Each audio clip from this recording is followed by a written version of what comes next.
In a seismic shift, Neymar rocked the football landscape in September 2020, bidding farewell to his 15-year partnership with Nike to stride into a new era with Puma. From a childhood pact at age 13 to becoming a cornerstone of Nike's empire, we need to figure out the unforeseen twists and turns that led to this unexpected parting. Come with us as we are going to reveal the story of how a football legend made the brave move from the swoosh to the holy grail of Puma.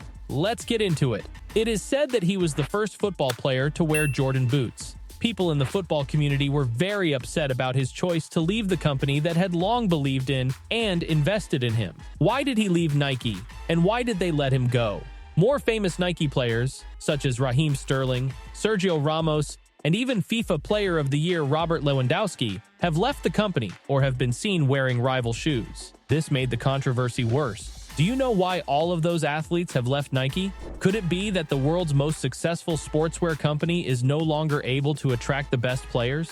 Is everything part of a bigger picture? First and foremost, before delving into the minutiae of each individual, consider the big picture. Sporting goods companies such as Adidas and Nike pay elite players to wear their boots. This allows the businesses to be seen on television by millions of customers, who then want to buy and wear the boots of their favorite sportsmen. When it comes to viewership and general performance, the 5 most important European leagues are those from England, Spain, Italy, Germany, and France. As a result, they are also the most important in terms of marketing, with the feet of their players serving as the most valuable billboards for sponsors. Nike has the highest percentage of players in the 5 major leagues in 2021 by a wide margin.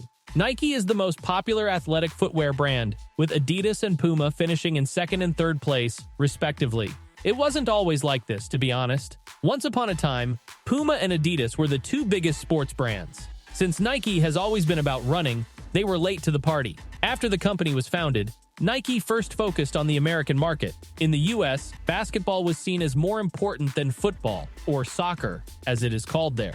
But when they thought about taking their business to Europe, they couldn't stay away from sports. Nike made a serious effort to penetrate the football industry in the early 1990s. The company signed sponsorship deals with well-known football players, including Romario, Eric Cantona, and Edgar Davids. Nike's signing of the Brazilian national team in 1996, which went on to win the World Cup 6 years later, was a huge success in the race for the best players. This was the competition's first significant triumph. Nike then went on to increase its position in the football market by hiring more excellent players. Also, Nike was losing ground to Adidas, a company with roots in football and a much bigger network of teams and officials than Nike did. Nike was having trouble getting the best players, especially in France and Germany, which were Adidas's strongholds. Think about Germany. Miroslav Klose was the first really famous star for Nike in that country. On this list are Neuer, Ballack, Kahn, Schweinsteiger, Lahm, and Müller, every single Adidas player. It makes sense to think that Nike spent a lot of money and put a lot of effort into everything they did. Both quality and number are very important. There is a good chance that the 53% of Nike athletes we see now came about because of a plan to sign both the best players and as many players as possible. The thought behind it was possibly that the swoosh would be seen all the time on TV if half of the league wore Nike. That way, people would recognize Nike as a real sports brand. They were able to become the biggest sports market because their plan worked. As of right now, Cristiano Ronaldo is the most famous Nike player and one of the most famous athletes in the world. Furthermore, it was speculated that Neymar would succeed Ronaldo at Nike. But why did Nike decide to release him? To be clear, money is most likely the answer. Nike was unwilling to pay Neymar the sum he asked for. It is also possible that he did not want to fight with Ronaldo for the second position. Neymar clearly does not enjoy playing in other people's shadows, as his move from Barcelona to Paris demonstrates. He was aware of his ability to stand out at Puma. Given that Ronaldo and Messi are both sponsored by Nike and Adidas, it is likely that Puma was happy to spend the money necessary to bring Neymar into the exclusive group of superstar sponsors. Nike most likely made the choice after considering the financial implications, as well as the fact that Neymar is not getting any younger. The fact that they let him leave early despite the fact that he still had a contract that was supposed to end in 2022 shows that Nike did not fight hard to keep him, but rather did so to save money. The case of Raheem Sterling is more illuminating.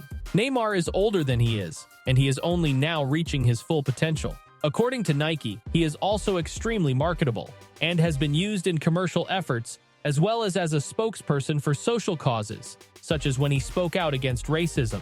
However, despite earlier anticipation that he would sign a new contract with Nike, it appears that he will be transferring to New Balance. This is bolstered by the fact that he has been observed training in their boots. Following the termination of their deal with Liverpool, New Balance may have some discretionary funds available, and it looks that Nike is unwilling to pay the sum that New Balance is offering in sterling. It's possible that this is because Nike already has a player who is akin to Marcus Rashford and is also a political speaker.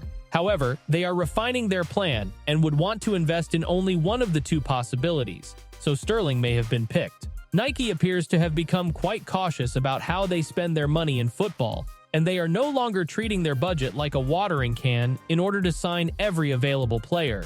The instance of Robert Lewandowski exemplifies this concept even more. Despite being named FIFA Player of the Year for his outstanding performance in the 2020 season, Nike and Lewandowski are debating whether or not to renew their partnership. Although it has not been officially confirmed that he has left Nike, he has been seen exercising in entirely blacked-out Puma boots, a symbol for the fact that he is thinking about leaving Nike as well. Neymar, Sterling, and Lewandowski are all available. When Ramos and a few other players are brought into the mix, it becomes clear that we are dealing with more than isolated instances. In any event, what is the reason for such a major shift in the players? The COVID-19 pandemic is almost certainly going to have an impact. The sportswear industry is being badly damaged, particularly as a result of huge events being postponed or canceled entirely. These events generally generate money for firms such as Adidas and Nike. As a result, businesses must streamline their budgets and attempt to save money wherever possible.